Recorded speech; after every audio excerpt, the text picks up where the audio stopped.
Again, Hi, Will. congratulations. At nakaabot ka dito sa Grand Finals. And ang masasabi ko, grabe kasing taas ng inupuan mo yung boses mo. And I believe na kasing taas nung ginawa mo ang ma-achieve mo sa buhay. So ang katanungan ko naman para sa'yo ay, ano ang pinakamahalagang bagay na natutunan mo sa pagsali sa kompetisyon na ito at paano mo siya madadala sa labas? Thank you for that wonderful question.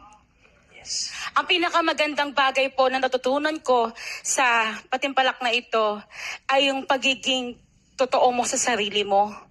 Pagtanggap mo sa sarili mo at alam mo sa sarili mo na tunay na maganda ka.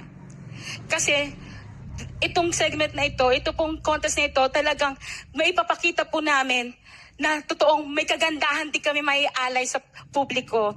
At syempre, dito daladala ko yung batang ako na dating binubuli, pero ngayon nakatayo at naniniwala sa sarili na maganda ako. Dahil naniniwala po ko na ang kagandahan na panlabas, lumilipas. Pero kapag meron kang kaloobang wagas, hindi yun lilipas.